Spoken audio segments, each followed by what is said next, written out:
है। इसके बाद आते हैं जी एक और बड़े बयान की और फटाफट से तीसरा बड़ा बयान और बयान दिया है डायरेक्टर जनरल पुलिस ने और ये टाल ठोक कर बयान आया है उन लोगों के लिए जो मंशियात के साथ कारोबार करते हैं और मंशियात के कारोबारी अब बाखबर हो जाए क्योंकि जम्मू कश्मीर इंतजामिया और पुलिस ने बड़ा फैसला लिया है कि अब प्रॉपर्टियां तो सीज होनी है, उसके साथ साथ बैंक अकाउंट्स को फ्रीज करने का फैसला ले लिया गया है और आला सतही कमेटी के इजलास में यह बड़ा फैसला लिया गया कि नार्को टेरर को किसी भी कीमत पर जम्मू कश्मीर के अंदर बर्दाश्त नहीं किया जाएगा। जम्मू कश्मीर पुलिस के सरबराह दिलबाग सिंह की सदारत में एक अहम इजलास मुनक्किद हुआ और ये जायजा मीटिंग थी नार्को कोऑर्डिनेशन सेंटर की और इस मीटिंग में जहां पर मुख्तलिफ उमूर पर तबादला ख्याल हुआ, जो ड्रग्स के आसपास हैं या इससे जुड़े हुए मसाइल हैं उन पर तफसीली तबादला ख्याल किया गया, ब्रीफ डीजीपी दिलबाग सिंह को किया गया। लेकिन सबसे इंपॉर्टेंट चीज कि अब जो मंशियात फरोश हैं, जो पेडलर्स हैं, उनके खिलाफ दो तरह की कार्रवाइयां। एक तो आप देखते थे कि अगर किसी का नाम आता था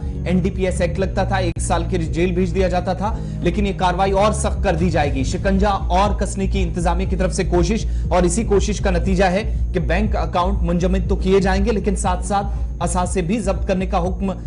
डीजीपी दिलबाग सिंह की तरफ से मुतल्लिका अफसरान को दिया गया है। उनकी सदारत में जम्मू के अंदर जो इजलास मुनक्किद हुआ जहां पर जम्मू कश्मीर के अंदर मंशियात फरोशों के खिलाफ जो ऑलरेडी कार्रवाई चल रही है उसमें मजीद कार्रवाई तेज होगी और साथ ही साथ सख्ती बरतने के अहकामात सादिर कर दिए गए हैं। अब मीटिंग में जहां पर सूरत हाल पर तफसीली गुफ्तगू की जा रही थी, ब्रीफ किया जा रहा था, डेटा सामने रखा जा रहा था पुलिस सरबराह के, उनकी तरफ से जब जायजा लिया गया तो दो चीजें क्लियर कर दी गई कि अगर आज के बाद एक तो जो कानून के मुताबिक कार्रवाई हो रही है, एनडीपीएस एक्ट के तहत कार्रवाई होती है 1 साल के लिए कम से कम मंशियात फरोश, जिस पर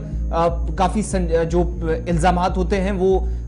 तय होने के बाद जेल भेज दिया जाता, तो 1 साल कम से कम एनडीपीएस एक्ट के तहत कार्रवाई होती है। लेकिन यहां पर जो दो बातें हुई हैं कि अगर किसी ने इस तरह की गैर इखलाकी या गैर समाजी कार्रवाइयों में कोई मुलव्विस पाया जाता है, ये गैर कानूनी काम है, तो उसमें सीधे तौर पर बैंक अकाउंट्स तो जो उनके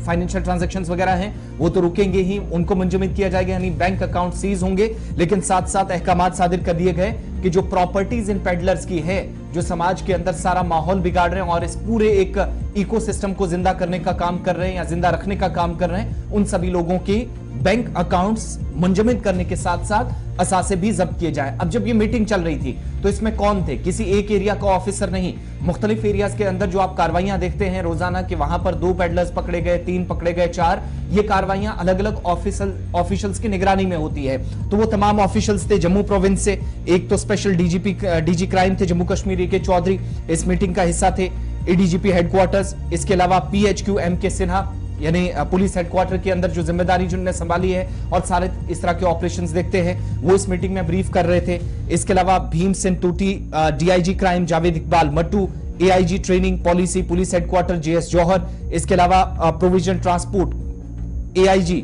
प्रोविजन ट्रांसपोर्ट गुरिंदर पाल सिंह इस मीटिंग का हिस्सा थे, एआईजी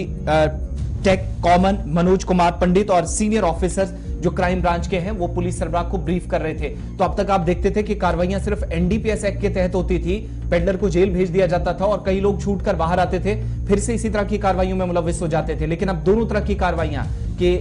जो फाइनेंशियली जो खुद को मजबूत मानते थे इस फील्ड में जाकर और काम खराब करते थे, कई नौजवानों की जिंदगी तबाह की, फाइनेंशियली भी उन पर पाबंदियां लगेंगी, वहां पर अकाउंट्स मुंजमद होंगे और जो इनके एसेट्स हैं, जो इनके असासे हैं, जो इनकी जायदादें हैं, उनको जब्त करने का काम भी अब शुरू कर दिया जाएगा इस हुक्म के बाद। इसके साथ साथ एक और बड़ा और अहम फैसला यह भी लिया गया कि एएनटीएफ सेक्रेटरीट को खोला जाएगा और एएनटीएफ सेक्रेटरीट क्राइम ब्रांच के अंदर खुलेगा जिसकी सरबराही डीआईजी रैंक के अफसर क्राइम ब्रांच के अंदर करेंगे, यानी एंटी नार्को टेरर फोर्सेस का सेक्रेटरीट खोलने की एस्टैब्लिश करने की मंजूरी दे दी गई है और क्राइम ब्रांच इसको हेड करेगा और डीआईजी रैंक के अफसर जो क्राइम ब्रांच के हैं वो बेटर कोऑर्डिनेशन करेंगे, फीडबैक देंगे, एनालिसिस करेंगे और किस तरीके से इस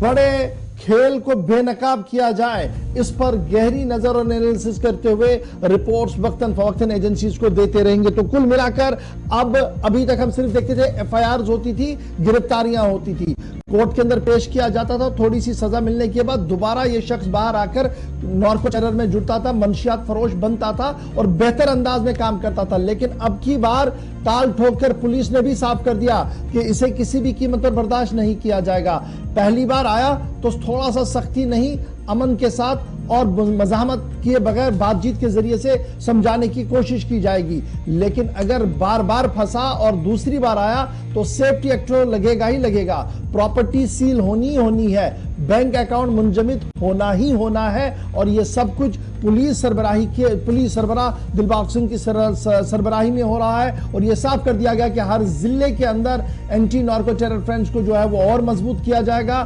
اور ہر اس فرد کی لسٹنگ کی جائے گی. جو ڈرگ پیڈلر ہے اس کی بھی لسٹنگ ہوگی, اور جو ڈرگ لے رہا ہے اس کی بھی لسٹنگ ہوگی, تاکہ اس پر بھی نظر رکھی جائے کہ کیا وہ صحیح سمت میں واپس آ رہا ہے.